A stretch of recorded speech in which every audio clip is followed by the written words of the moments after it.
Bike के साथ rider, car के साथ वाइजर, बैंक में एडवाइजर और भारत में पहलगाम के अटैक के बाद पाकिस्तानी आतंक के सिंपैथाइजर भरे पड़े कि जब हमारे घर में हमने चौकीदार रखा हुआ है और हम कहीं चले गए, हमारे घर में कोई घटना होती है तो हम सबसे पहले किसको पकड़ेंगे? सबसे पहले तो चौकीदार को पकड़ेंगे ना। एक साजिश चल रहा है भारत को गजवाए हिंद करने का, इस्लामिक स्टेट बनाना चाहते हैं। जबकि 2014 से पहले इसकी आपको कोई बात भी कहीं सुनने को नहीं मिलती थी। सिर्फ सत्ता पाने के लिए ये देश में हिंदू मुसलमानों को लड़वाने की बात करते हैं, देश को तोड़ने की बात करते हैं।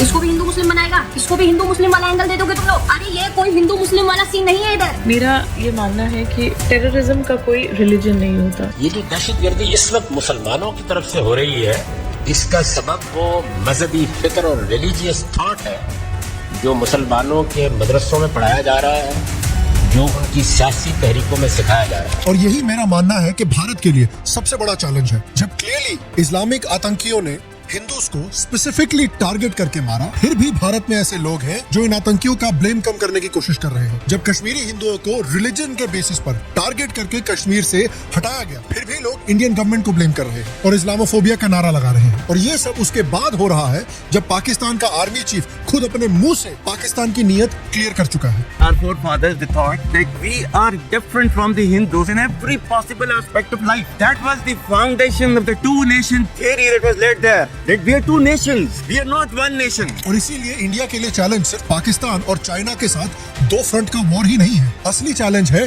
2.5 फ्रंट्स का वॉर। ये 0.5 क्या है? भारत के ही कुछ लोग जो अभी भी पाकिस्तान के नैरेटिव को सपोर्ट कर रहे हैं और आज हिंदूज और इस्लामोफोबिया को ब्लेम कर रहे हैं उन बेकसूर टूरिस्ट की मौत के लिए। अब वक्त आ गया है कि हम, ना सिर्फ मैं लेकिन आप जो भी इस वीडियो को देख रहे हैं, आप सब इन लोगों को क्लियरली आइडेंटिफाई करें और हर जगह इनके प्रोपेगेंडा को ओपनली चैलेंज किया जाए। 1 इंच भी स्पेस इनके प्रोपेगेंडा को नहीं मिलना चाहिए। इनको हर एक प्लेटफॉर्म पे पुशबैक देना जरूरी है, क्योंकि इस वक्त अगर आप पहलगाम के अटैक के बाद एक समय पर जब इंडियन गवर्नमेंट अपना रिस्पॉन्स प्लान कर रही है पाकिस्तान के खिलाफ, उस समय आप हिंदुइज्म को, हिंदूज को, हिंदुत्व को, भारत को ब्लेम कर रहे हैं इस अटैक के लिए, तो बेसिकली आप पाकिस्तान के लिए बैटिंग कर रहे हैं।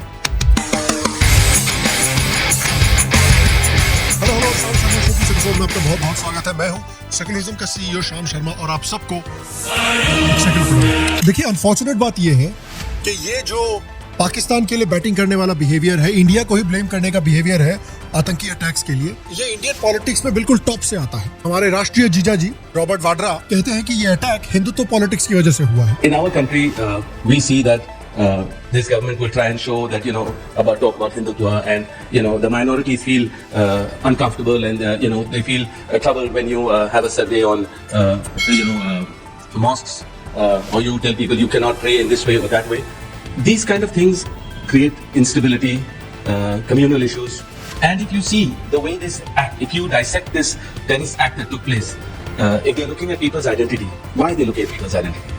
Because there's a divide that has come about in our country with Hindus and Muslims. फिर राहुल गांधी कह रहे हैं कि देखिए, इस अटैक के बाद हमको नफरत नहीं बल्कि प्यार दिखाना चाहिए। The idea that no matter how much hatred someone spreads, the biggest and most powerful way to disrupt them is not to copy them, not to argue with them, not to fight with them, but right in front of their hatred, to place the idea of love and affection. 55 साल का बुढ़ाऊ 19 साल के Instagram influencer वाले comment मार रहा है, हद हो गई है। और राहुल गांधी के शब्द ही नहीं, उनका बिहेवियर भी देख लीजिए। 26 हिंदू मारे गए हैं और राहुल गांधी विक्टिम से मिलने के लिए जब गए थे तो सबसे पहले उस एक मुस्लिम के घर मिलने के लिए गए थे जिसे मारा गया है। सुप्रिया सुले जी जो एनसीपी की लीडर है, वो तो इसको आतंकी अटैक बोल ही नहीं रही है, कह रही है कि ये तो बस एक फायरिंग इंसिडेंट हुआ है भाई। हाँ, और पुलवामा तो ट्रैफिक एक्सीडेंट था। 2001 में जब पार्लियामेंट पे अटैक हुआ था, वो तो लोड शेडिंग हो रही थी ना पार्लियामेंट पे। भाई ऑनेस्टली इंडिया के मेजॉरिटी जो मेन स्ट्रीम पॉलिटिकल पार्टीज हैं, उनसे अच्छा तो ओवैसी निकला। ओवैसी ने एटलीस्ट ओपनली एक्सेप्ट किया है कि ये आतंकी पाकिस्तान से आए थे,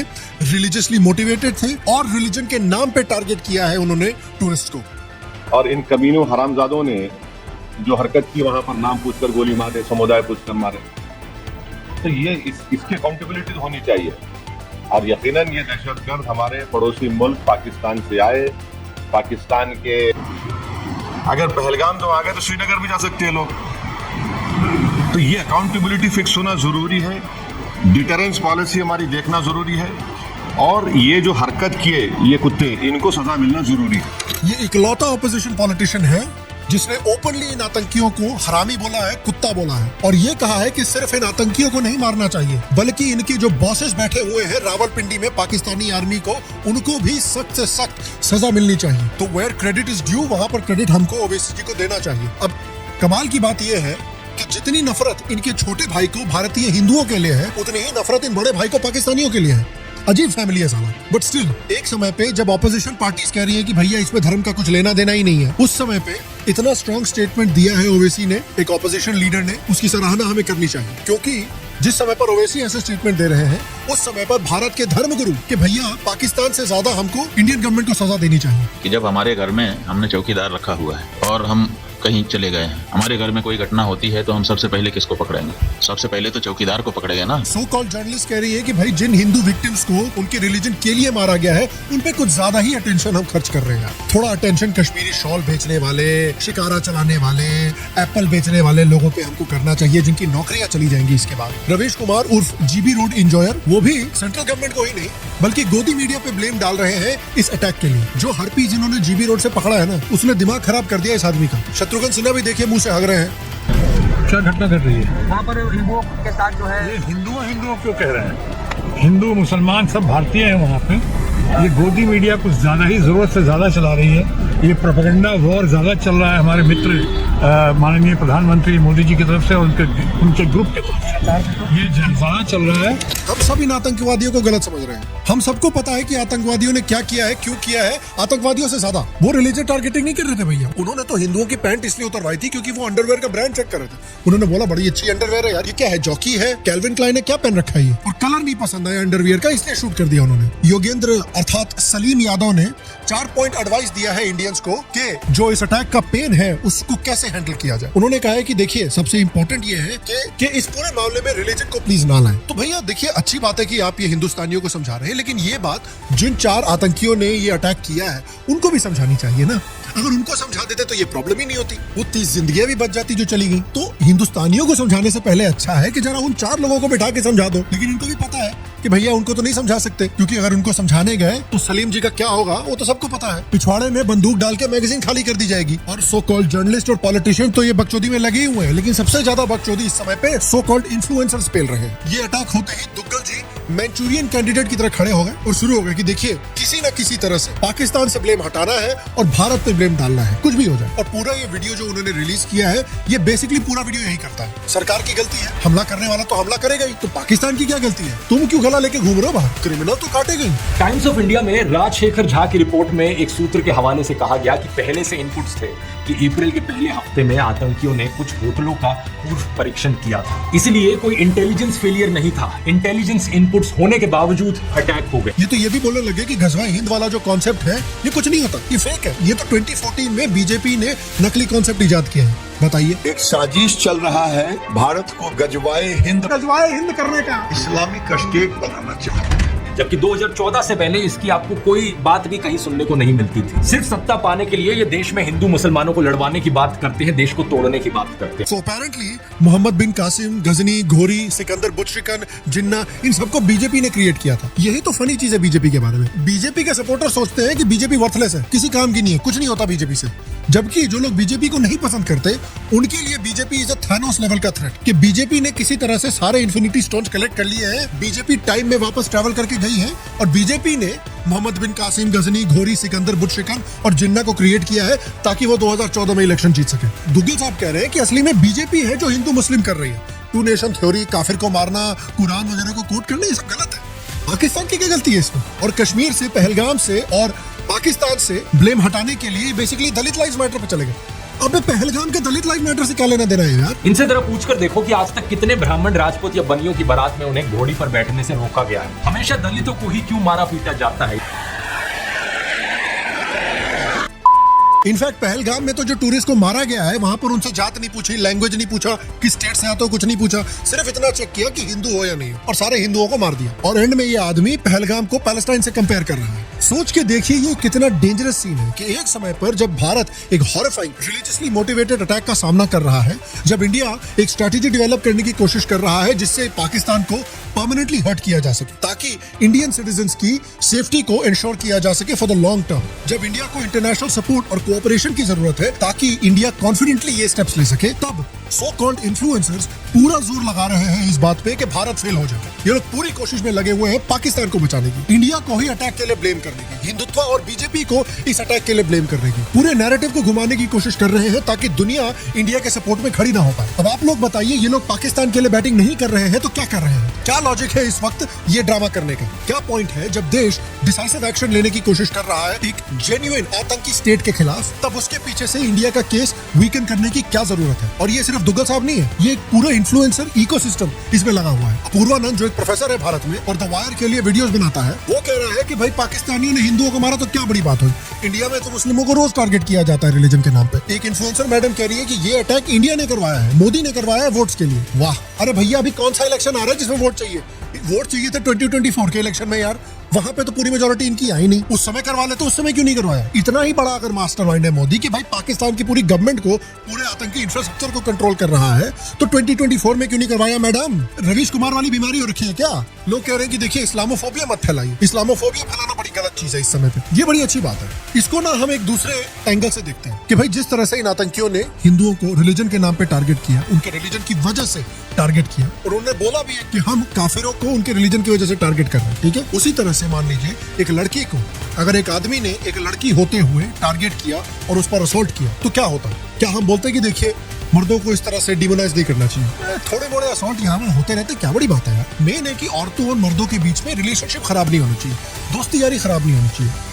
लेकिन इन्फ्लुएंसर्स उस समय पे ये सब नहीं बोलते। इन्फ्लुएंसर्स उस समय पे बात करते हैं कि नहीं, जब भी एक असॉल्ट होता है तो हमको पेट्रियार्की के बारे में बात करनी जरूरी है। हमें बात करनी जरूरी है कि भाई क्या मेंटालिटी है मर्दों की, कि मर्दों को औरतों के खिलाफ इस तरह के काम करने होते हैं। ये किस तरह का पेट्रियार्कल सेटअप है हमारी सोसाइटी का जो अलाउ करता है मर्दों को इस तरह की हरकतें करना औरतों के खिलाफ। तो जब औरतों के खिलाफ कुछ गलत होता है तो हम पूरी मेंटालिटी के बारे में सोचते हैं, पूरी सोसाइटी के बारे में सोचते हैं, सोसाइटी की आइडियोलॉजी के बारे में सोचते हैं औरतों की तरफ। लेकिन जब आतंकी रिलीजन की वजह से टारगेट कर रहे हैं हिंदुओं को, तब हमको नहीं सोचना चाहिए। तब नहीं क्यों बात कर रहे हो भाई रिलीजन के बारे में? तब भी तो हमको सोचना चाहिए ना कि भाई क्या है मेंटालिटी, क्या है सोसाइटी, क्या है सोसाइटी की आइडियोलॉजी जो अलाउ करती है, जो इनकरेज करती है कि रिलीजन के नाम पे आप हिंदुओं को टारगेट करो। लोग कह रहे हैं कि भाई रिलीजन पे फोकस मत करो, इंटेलिजेंस के फेलियर पे फोकस करो। आईटी सेल के द्वारा रिलीजन का नैरेटिव को पुश किया जा रहा है ताकि जो भी गवर्नमेंट का फेलियर है, जो भी गवर्नमेंट की नाकामी है, उसको सप्रेस किया जा सके, ताकि लोगों में ये सेंटीमेंट जाए कि हाँ गवर्नमेंट की तो गलती है ही, लेकिन इससे प्लीज बचना। एक और सेक्युलर हिंदू इन्फ्लुएंसर है जो कह रही है कि भाई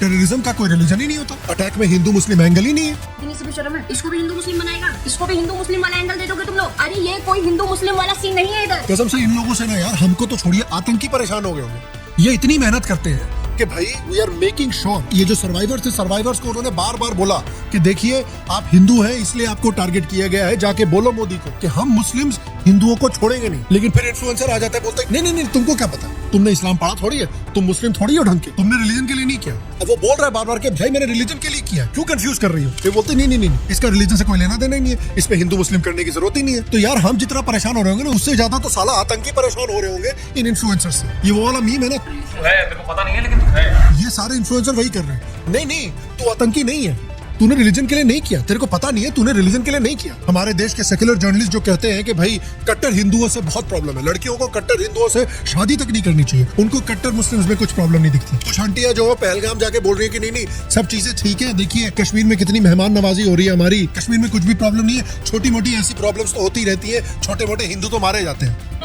हम लोग यहाँ पे कश्मीर में आए हुए हैं, बहुत मजे कर रहे हैं, कुछ थोड़ी सी गड़बड़ हो गई है यहाँ पहलगाम में, तो फिर भी कोई ऐसी बात नहीं है, सब शांत है, कोई ऐसी बात नहीं है। आप लोग यहाँ होटल से आइए, यहाँ देखिए, तो डरने वाली कोई बात नहीं है। हम लोग देखो सभी खड़े हुए, सबको कवर करो जी। और हम लोग कैसा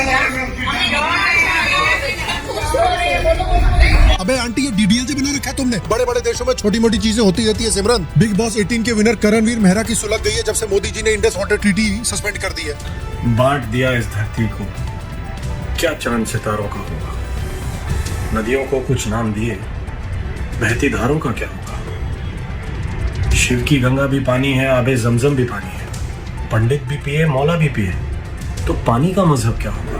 पानी का मजहब कब से होने लगा? हमारे रिलीजियस लीडर्स कुछ ऐसे हैं जो कह रहे हैं कि नहीं आप इंडस का पानी नहीं रोक सकते, ये तो पॉसिबल ही नहीं है। और चौकीदार के बारे में चर्चा ही नहीं हो रही है। अब कह रहे हैं हम उनको सबक सिखा देंगे, हम ये कर देंगे, हम वो कर देंगे। पाकिस्तान की धरती से आए थे। अरे भाई, पाकिस्तान की धरती से आए थे, इतनी जल्दी कैसे पता चल गया? और अगर इतनी जल्दी आपको पता चल जाता है तो घटना के पहले क्यों नहीं पता चल गया? और दूसरी बात यह है कि अगर पाकिस्तान से आए तो पाकिस्तान के खिलाफ अच्छी तगड़ी कार्रवाई करिए। आप कह रहे हैं कि हम सिंधु नदी का जल रोक देंगे। आपके पास जल को रोकने या उसको डाइवर्ट करके अपने ही देश में रख लेने का कोई उपाय ही नहीं। हमने विशेषज्ञों से पूछा कि अगर हम सिंधु नदी का जल पाकिस्तान में जाने से रोकना चाहते हैं तो हमारे पास क्या व्यवस्था है? उन्होंने कहा हमारे पास कोई व्यवस्था नहीं है। अगर हम आज से शुरू करें कि ऐसी व्यवस्था हम बना लें तो पैसा कितना लगेगा वो तो अभी पूछिए ही। और यही जो इन्फ्लुएंसर्स हमारे हैं जिस तरह की बकचोदी कर रहे हैं, इस इन्फ्लुएंसर्स के स्टेटमेंट को पाकिस्तानी प्रोपेगेंडा अकाउंट जो है वो यूज कर रहे हैं इंडिया के खिलाफ अपने इस्लामिक एक्सट्रीमिज्म को व्हाइट वॉश करने के लिए। तो क्लियरली ये जो इन्फ्लुएंसर्स हैं ये ऐसा काम कर रहे हैं जिससे पाकिस्तान को डायरेक्ट बेनिफिट मिल रहा है। और इसीलिए हम सिर्फ